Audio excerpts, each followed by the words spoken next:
थाथ' राजखुंग्रि बै मैखौ दांनो नाङा। मैया जोबोद दुखु मोनदों। आं बेखौ हारसिंनो थैनो थाखाय हगारनो हाया। बेयो आंनि मैहुर। आं बिनि जिउ आरो थैनायखौ थि खालामगोन।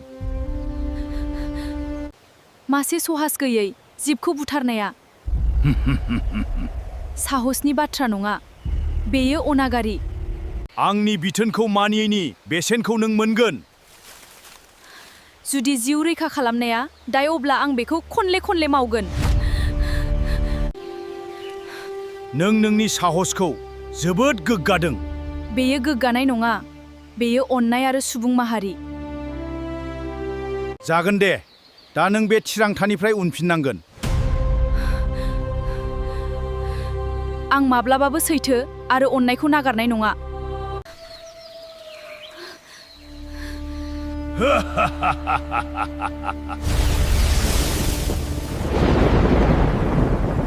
नोङो आंनि बिथोनखौ मानियाखै आरो आंनि जाग्राखौ बायसायनो नाजादोंमोन। दाय गैयै सुबुंनि जिउखौ बासायनाया माब्लाबाबो गोरोन्थि जानो हाया। नों गावनि अननाय गोनां थिरांथानि बेसेनखौ होनांगोन।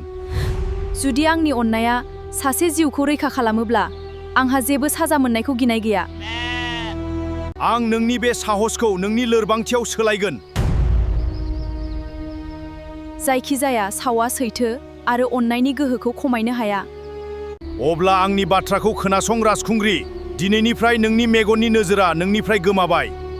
नङा, आं जेबो नुवाखै। मा जाखो? दा नोंनि संसारा अरायबो खोमसियाव थागोन। हे इसोर, आंनि सोरगिदिं गासैबो खोमसि जाबाय।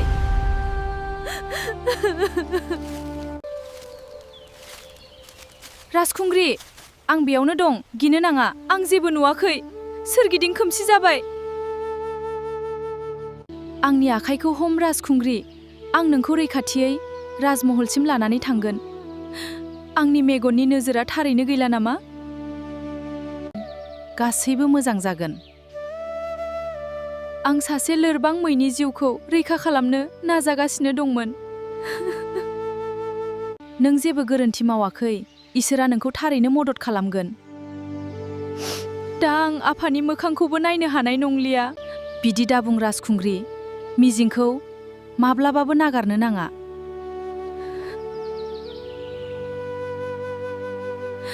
फै, आंखौ राजमहलाव लांदो। जानो हागौ बेयाव सोरबा आंखौ बे खोमसिनिफ्राय उदां खालामनो हागोन।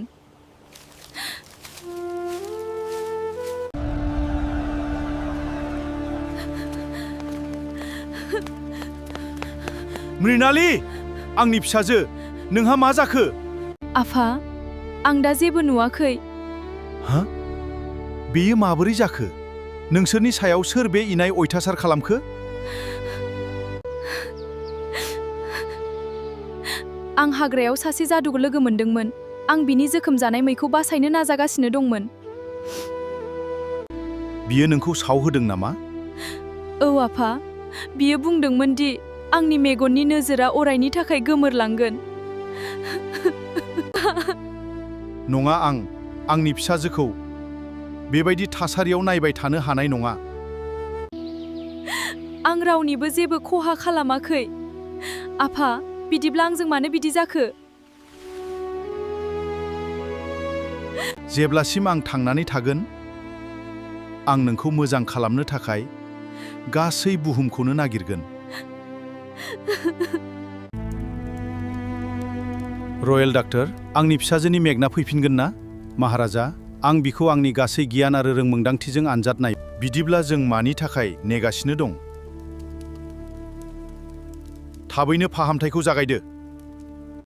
आं गासैबो जाथावना मुलिफोरखौ नाजाबाय, नाथाय बेयो साधारन बेराम नङा। नोंबो सहायनो हायै होननानै बुंनो नागिरदों नामा? बेखौ सासे गोहोगोरा जादुगरनि सावबादिसो नुयो। बिदिब्ला बे सावनि जेबो फाहामथाय गैया नामा? आं दासिम जेबो राहा मोनाखै, नाथाय आं नागारनाय नङा। संसारनि साफ्रोमबो डाक्टारखौ लिंहरनांगौब्लाबो आं आंनि फिसाजोनि मेगनखौ लाबोफिनगोन। आंबो जेसेबां हायो एसेबां नाजाबाय थागोन महाराजा। जाय राजखुंग्रिनि मेगनखौ थि खालामगोन बिनो गोबां मान आरो बान्था होनाय जागोन। गेदेमा ऋषि, नोंनि गियाना गोजान गोजान जायगासिम मुंदांखा। अन्नानै आंनि फिसाजोखौ बे सावनिफ्राय उदां खालामदो। सासे तान्त्रिकआ बिखौ हाग्रायाव सावहोदोंमोन। बै समनिफ्रायनो बियो गावनि मेगननि नोजोरखौ खोमानानै लाबाय। आं बिनि इसोरारि गोहोखौ मोनदांनो हायो। बे सावआ जोबोद गोहोगोरा। नोंसोरनि तपस्याबो बेखौ सिफायनो हाया। आं नाजागोन। नाथाय आं फिथाइखौ गेरेन्टि होनो हाया। आंनि थाखाय आंनि फिसाजोनि मिनिनाया गासै रायजोनिख्रुइबो बेसेन गोनांसिन। नोंनि अननाया सैथो महाराजा, मिजिंखौ दाखोमा। दानिया धैर्यानो देरसिन राहा।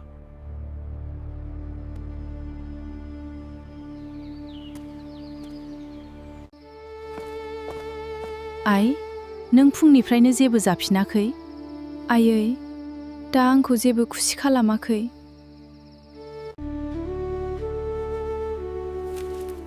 गोसोजों बिदि बाथ्रा दारायज्लाय आइ, इसोरनि सायाव फोथायनाय लाखिनाय। जेब्ला नोंनि मेगननि सिगाङाव अरायबो खोमसि थायो, अब्ला मिजिंआबो गोमोथाव जानो हमो।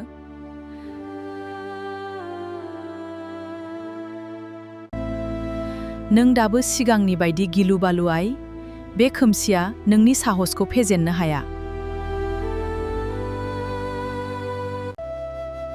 आंखौ बांसिन दुखु मोनोदि आं दा नोंनि आरो आफानि मोखांखौ नुनो मोना।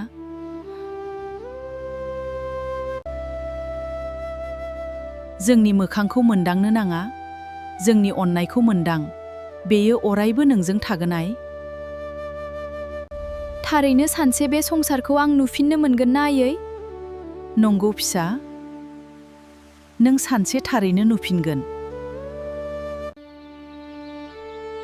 आं फोथायो इसोरा नोंनि थाखाय थारैनो मोनसे सोमोनांथाव खामानि मावगोन। आं बै सानखौ नेगोन, जेब्ला सोरां आंनि जिउआव फैफिनगोन।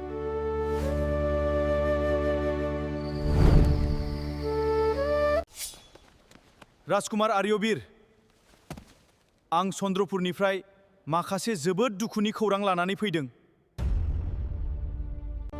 सिरि था, सिगां हां ला। बेनि उनाव मा जाखो आंनो खोन्था। सासे जादुगरा गिख्रंथावै राजखुंग्रि मृणालिनीखौ सावहोबाय। साव? बिनि जिउआ खैफोदाव दं नामा? बियो थांनानै दं, नाथाय बियो मेगन मोननैनि नोजोरखौ खोमाबाय। हे इसोर, मानो एफाबां अनसुलि राजखुंग्रिनि सायाव एफाबां इनाय जाखो? गोजान गोजाननिफ्राय देहा फाहामग्राफोर आरो ऋषिफोर फैदोंमोन, नाथाय रावबो बिखौ फाहामनो हायाखिसै। चन्द्रपुरनि महाराजाया मदद बिदोंमोन नामा? बियो गासै रायजोआवनो फोसावखाबाय दि जाय राजखुंग्रिखौ फाहामगोन बियो मान मोनगोन। आं जेबो बान्था लानो थाङा। आं थारैनो सासे दाय गैयै सुबुंखौ मदद खालामनो चन्द्रपुराव थांगोन। आर्यवीर, आं खोनादों दि नों चन्द्रपुराव थांनो थिरांथा लाबाय। औ आफा, सासे दाय गैयै राजखुंग्रिया खैफोदाव दं। आं सिरि जिरायनो हाया। नाथाय बेयो साधारन बेराम नङा। बेयो सासे गिलु-बालु तान्त्रिकनि साव। जुदि आं गिनानै उनथिं आगान सुरलाङो, अब्ला आंनि सोलोंथाय आरो आंनि मावनांगौ हाबाया ओरैनो गोग्लैना थागोन। नोंनि रैखाथियानो आंनि थाखाय बयनिख्रुइबो गोनांसिन। सासे दाय गैयै सुबुंखौ रैखा खालामनाया आंनि जिउनिख्रुइबो देरसिन आंनि मावनांगौ हाबा। जुदि मानसिफ्रा नोंखौ राजखुंगुर महरै सिनायो, अब्ला थासारिया आरो गोब्राबसिन जानो हागौ। बेखायनो आं सासे साधारन सान्थ्रिनि महराव थांगोन। थां, आंनि फिसाज्ला। आंनि बोर अरायबो नोंथांजों दं। आं समायखिरा लाबाय आफा। आं राजखुंग्रिनि जिउआव सोरां लाबोफिननो हाजासे नाजागोन।